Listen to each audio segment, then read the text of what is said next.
Assalamualaikum warahmatullahi wabarakatuh. Saya Tegar Prasetya di Wardana dengan NPM 2235 10193. Di sini saya akan mempresentasikan hasil pembelajaran yaitu terkait dengan React Hub. Pertama di sini ada set case hop, yaitu memungkinkan komponen fungsional untuk memiliki state. Hop ini mengembalikan dua nilai, yaitu nilai state itu sendiri dan fungsi untuk memperbarui state. Nah, di sini ada contoh sintaknya. Nah, di sini ada contoh penggunaannya, yaitu untuk menambah dan mengurangi jika tombol ditekan. Nah, keunggulannya sendiri yaitu memungkinkan untuk menyimpan nilai yang dapat berubah seiring berjalannya waktu tanpa harus membuat komponen kelas.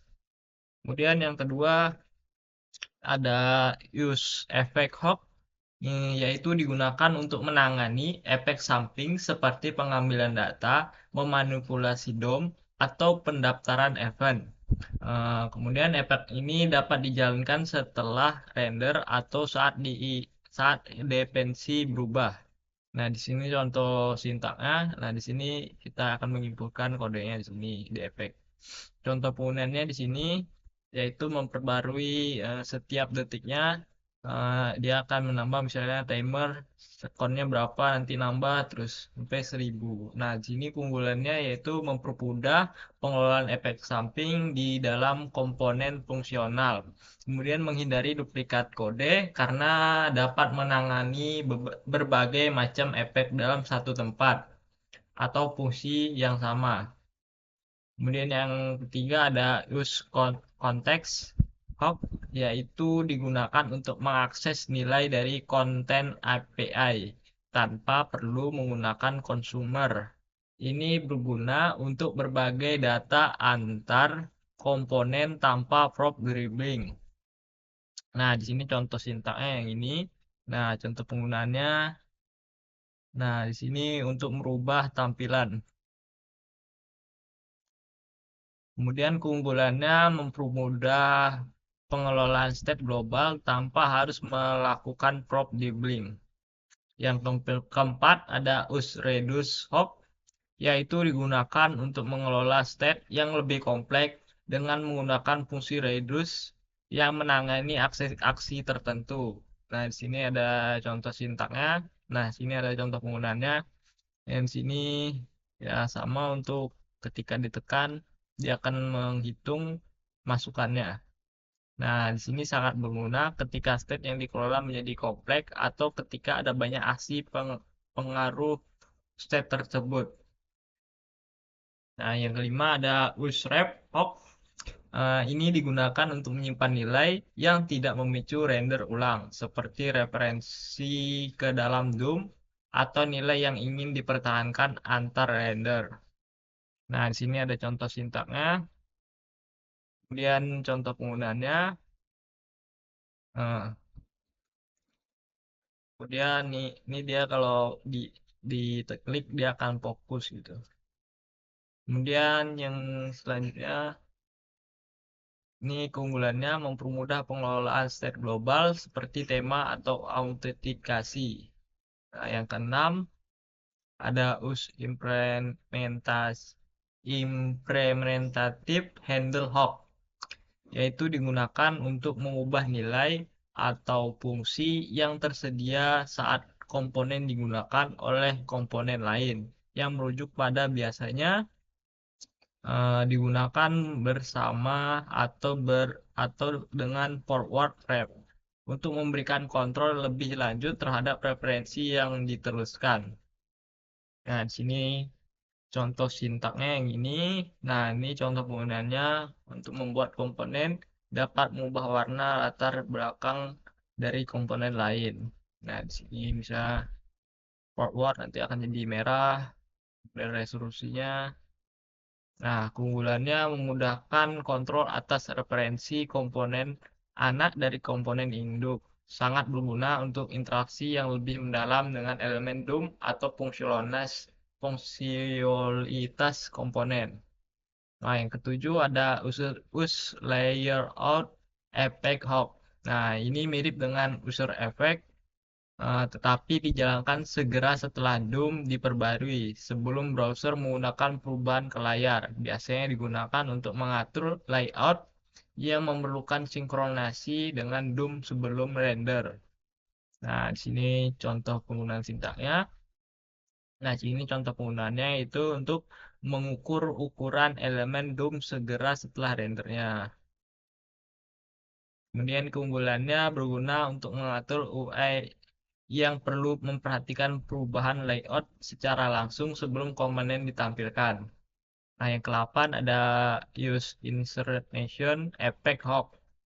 Nah, itu adalah hook yang baru diperkenalkan di Rec 18 ini yang dijalankan sebelum mutation atau perubahan elemen DOM pertama kali dilakukan. Nah, ini digunakan untuk memanipulasi data DOM atau melakukan optimisasi sebelum komponen di render. Nah, di sini ada contoh sintaknya. Kemudian ini contoh penggunaannya untuk menambah kelas CSS sebelum elemen ditampilkan. Nah, ini elemennya soalnya. Contoh elemen CSS-nya. Nah, keunggulannya berguna untuk melakukan optimisasi kinerja atau manipulasi DOM sebelum elemen benar-benar dimasukkan ke dalam halaman. Kemudian yang 9 ada use ID hop. Ini digunakan untuk menghasilkan ID unik yang konsisten selama masa hidup komponen. Ini sangat berguna untuk elemen dengan ID yang perlu konsisten, seperti elemen formulir atau elemen yang terkait dengan atribut area.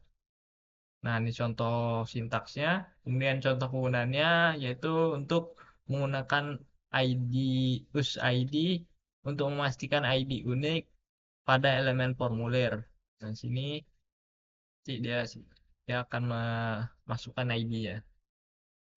Kemudian keunggulannya berguna untuk melakukan optimisasi kinerja atau manipulasi DOM sebelum elemen benar-benar dimasukkan ke dalam halaman. Yang ke-10 ada use transition hop, yaitu adalah hook yang membantu dalam mengelola render yang lebih halus untuk operasi yang dapat mempengaruhi kinerja, seperti pengambilan data atau memperbarui UI yang besar. Ini memungkinkan untuk menandai operasi sebagai transisi dan memberikan tahu React untuk tetap responsif terhadap interaksi pengguna selama pembaruan. Sini contoh sintaknya, nah, ada expanding, start transition. Nah, contoh penggunaannya di sini untuk melakukan pembaruan state besar tanpa mempengaruhi interaksi pengguna. Kemudian keunggulannya memungkinkan interaksi yang lebih halus dengan pengalaman pengguna yang lebih responsif selama pembaruan UI. Kemudian yang 11 ada use difference value. Nah, di sini digunakan untuk menunda pembaruan UI yang berat, sehingga pengguna dapat tetap berinteraksi dengan aplikasi tanpa gangguan.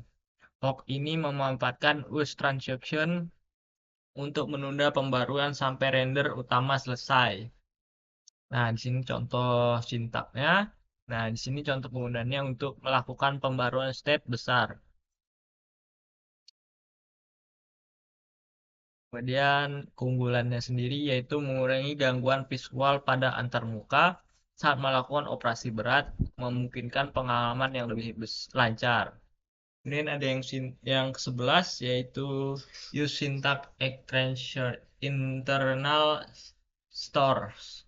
Nah, di sini digunakan untuk mengakses dan berlangganan data eksternal yang dikelola oleh penyedia luar seperti state global atau store eksternal, misalnya Redux. Hook ini juga memungkinkan React untuk menyinkronkan pembaruan state dengan sumber data eksternal. Kemudian ada sintaksnya. Nah, contoh penggunaannya itu penggunaan store eksternal misalnya dalam aplikasi Redux atau konteks. Nah, di sini memanggil subscribe. Nah, keunggulannya sendiri menyediakan cara yang konsisten dan terkelola untuk mendapatkan pembaruan data dari sumber eksternal di dalam komponen React. Mungkin itu saja yang dapat saya sampaikan. Sekian, terima kasih.